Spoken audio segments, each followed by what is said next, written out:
Bismillahirrahmanirrahim. Assalamu alaikum. Hope so all of you will be fine. Today we will discuss about spermatogenesis. Spermatogenesis is the process of formation of sperm. ये जो spermatogenesis है ये gametogenesis की एक type है। Gametogenesis में ये होता है कि गैमीट्स बनते हैं। अब गैमीट्स में एक होता है मेल गैमीट और एक होता है फीमेल गैमीट। जो मेल गैमीट होता है उसको हम कहते हैं स्पर्म और जो फीमेल गैमीट होता है उसको हम ओवम कहते हैं या एग कहते हैं। तो अब स्पर्म के बनने के प्रोसेस को the process of formation of sperm is called spermatogenesis and the process of formation of egg और ovum is known as oogenesis. तो आज हम डिस्कस करेंगे जस्ट स्पर्मेटोजेनेसिस को।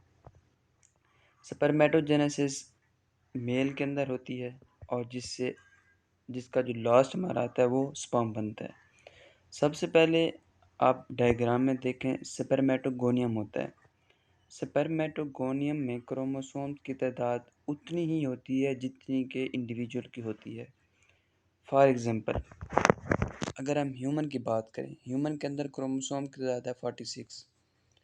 तो ये जो स्पर्मेटोगोनियम होगा इसके अंदर भी क्रोमोसोम की तादाद 46 होगी।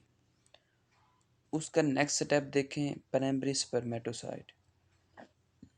अगर ज़हरी तौर पे देखा जाए तो आप ये कहेंगे कि स्पर्मेटोगोनियम था और उससे जब प्राइमरी स्पर्मेटोसाइट बना है तो उसमें क्रोमोसोम की तादाद डबल हुई है।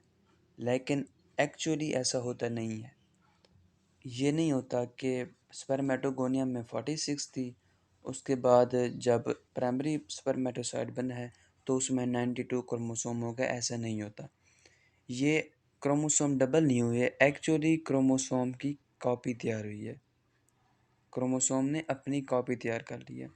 अब ये देखें स्पर्मेटोगोनियम फर्स्ट शेप में, इसमें ये था कि 2 ब्लू थे और 2 रेड थे। अगर हम प्राइमरी स्पर्मेटोसाइट में जाएं तो ये देखें इसमें 4 रेड हैं और 4 ब्लू हैं। तो इट मीन्स के जस्ट क्रोमोसोम की कॉपी तैयार हुई है, ना कि क्रोमोसोम डबल हुआ है। तो जो प्राइमरी स्पर्मेटोसाइट होगा उसमें भी क्रोमोसोम की तादाद उतनी ही होगी जितनी कि इंडिविजुअल के अंदर होगी। फॉर एग्ज़ाम्पल अगर हम देखें ह्यूमन के अंदर 46 क्रोमोसोम है, तो ये बहुत ही इम्पॉर्टेंट एमसीक्यूज़ हैं और मोस्टली एग्ज़ाम्स के अंदर आते हैं। और कंसेप्चुअल जो होता है पेपर्स होते हैं कॉम्पिटिटिव एग्ज़ाम, उसके अंदर ये बहुत ही इम्पॉर्टेंट एमसीक्यूज़ आते हैं। उसमें ये आता है कि इंसान के अंदर, ह्यूमन बॉडी के अंदर प्राइमरी स्पर्मेटोसाइट में क्रोमोसोम की तादाद कितनी होती है। तो मैंने अभी आपको बताया जो स्पर्मेटोगोनियम और प्राइमरी स्पर्मेटोसाइट है, इन दोनों के अंदर क्रोमोसोम की तादाद उतनी ही होगी जितनी कि इंडिविजुअल के अंदर होती है। तो स्पर्मेटोगोनियम और प्राइमरी स्पर्मेटोसाइट में क्रोमोसोम की तादाद 46 ही होगी ह्यूमन के अंदर। उसके बाद ये होता है कि प्राइमरी स्पर्मेटोसाइट की मियोसिस होती है और मियोसिस फर्स्ट होती है, फर्स्ट मियोटिक डिवीजन। उसमें ये होगा कि ये जो सेल है ये 2 में डिवाइड हो जाएगा और जब 2 में डिवाइड होगा तो अब आप देखें कि अब ये हाफ हाफ हो गए हैं। रेड वाले ऊपर चले गए हैं और ब्लू वाले नीचे आ गए हैं।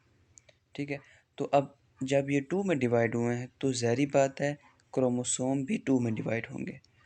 तो प्राइमरी स्पर्मेटोसाइट में 46 थे और जब सेकेंडरी स्पर्मेटोसाइट बने हैं तो उसके अंदर क्रोमोसोम की तादाद हाफ हाफ रह जाएगी। इट मीन्स कि अब एमसीक्यू ये बनेगा कि in human body the number of chromosome in secondary spermatocyte are, तो कितने होंगे 23, हाफ हो जाएंगे क्योंकि मियोटिक फर्स्ट डिवीजन हो चुकी है।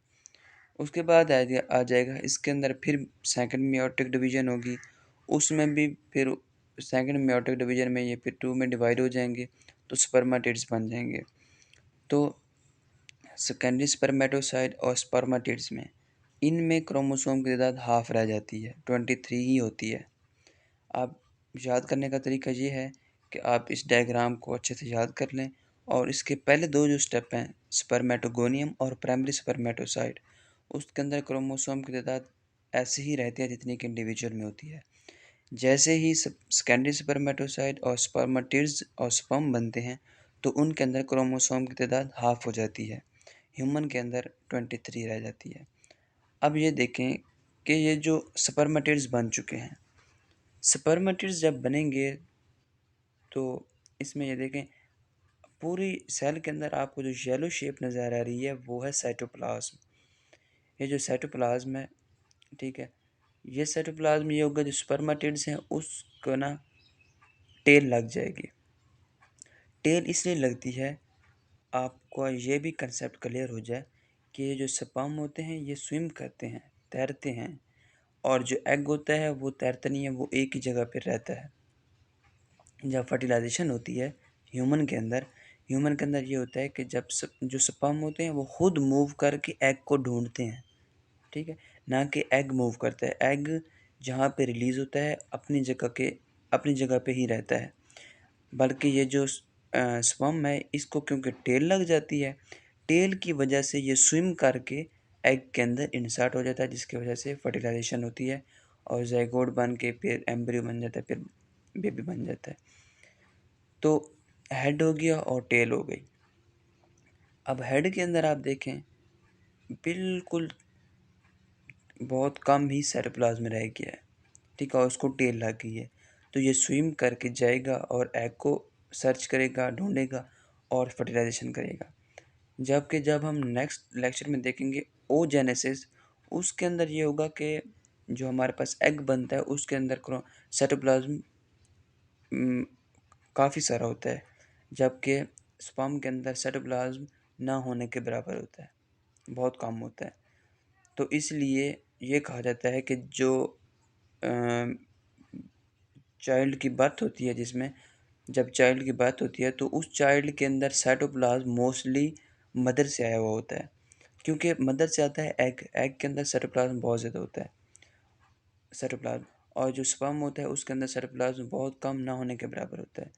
तो इसलिए जो न्यू जनरेशन आती है, ऑफस्प्रिंग आती है, तो उसके अंदर जो साइटोप्लाज्म आया हुआ होता है वो मदर से आया होता है।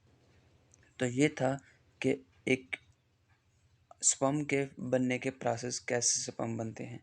तो आपने ये याद कर लेना है कि इनके अंदर क्रोमोसोम की तादाद कैसे हाफ रहती है और कैसे सेम रहती है। तो ये था आज का लेक्चर स्पर्मेटोजेनेसिस। होप सो कि आपको समझ आ गई होगी। ओके, थैंक यू, अल्लाह हाफिज़।